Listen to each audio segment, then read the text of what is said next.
House Democrats have just made a couple of big changes to the top committee membership across their committees, ushering in a new, younger generation of leaders.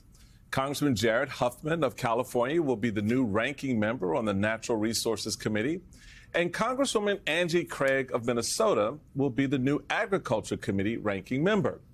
Craig said that part of her pitch to colleagues centered on needing to do a better job of winning the hearts and minds of rural communities, telling Punchbowl News, quote, "You better bet I had a map in front of them as they took that vote, showing them that there's not a single ranking member outside of the coast in this country, and now there will be." And Democratic Congresswoman Angie Craig of Minnesota joins us now. Congresswoman, I wish you would have brought your map with you, sort of like a do-it-yourself graphic. But I want to hear more about this pitch, about doing a better job of winning the hearts and minds of rural communities. What is that going to take, not just in terms of who's in leadership, but the policy that is actually delivered?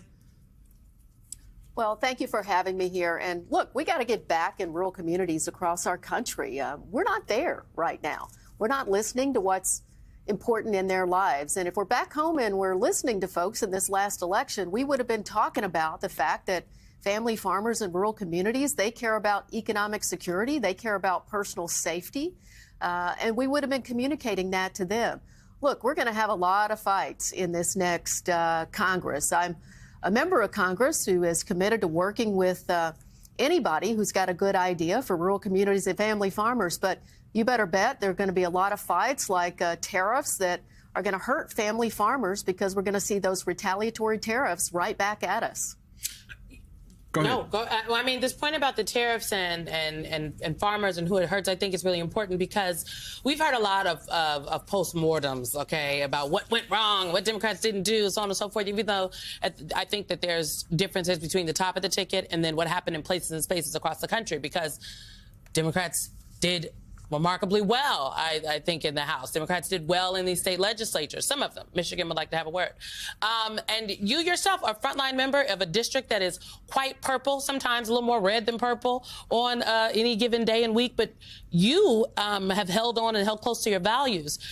You talk about the values, and then there's the issues that are very close to people. And I think sometimes Democrats have gotten caught up in this values conversation, and we're having these lofty conversations that aren't necessarily connected to what people are dealing with every day. And the tariffs and the farmers and the aid and the help is real. Well, it's absolutely real. And my district is a tough district for a Democrat. It's D+1. Plus one. It leads. It's one of the most evenly divided districts in America. And I just won it by almost 14%. Based on the outperformance in the rural communities and my townships. And why did I win it? Because people know me there. They know us there. They know that I'm fighting for new markets for my corn growers, for my soybean producers. They know that I'm fighting against consolidation in the ag sector. Look, if we want to be the party that wins back the hearts and minds of rural communities and family farmers, what we've got to do is make that a priority, that we want family farmers to be able to pass those farms down to the next generation.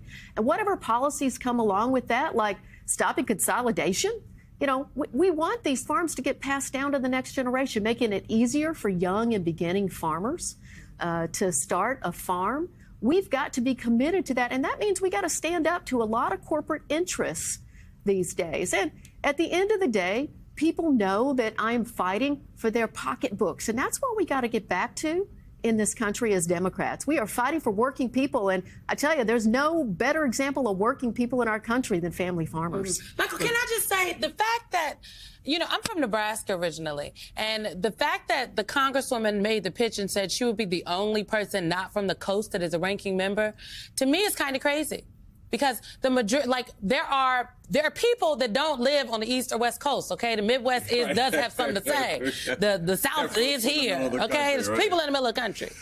Yeah, no, I think that's a big part of it, because you do have the sort of concentration of power and influence coming off the West Coast, the East Coast, and then various pockets when you get to states like maybe a Florida, in the South. But the reality is very much in line with how you approached moving into a leadership position. But the reality is also one of a mixed effort on the part of Democrats, because not every new chairman is under 70, as they say. Specifically, AOC and her loss for the seat that she was, the chairmanship she was trying to, or ranking membership she was trying to get, was noted.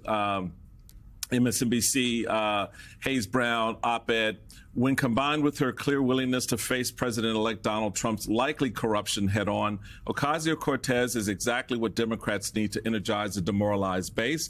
It's not an impossible role for her to play as a backbench member of the House Democratic Caucus. It is one that is much harder when so many in her party seem determined to pretend the next 4 years will be business as usual. And it is absolutely a waste of her considerable talents and energy to not have her front and center as one of the defining voices in the struggles that are yet to come. She, of course, responded on X, damn, you know it's bad when even Donald Trump is feeling bad for me.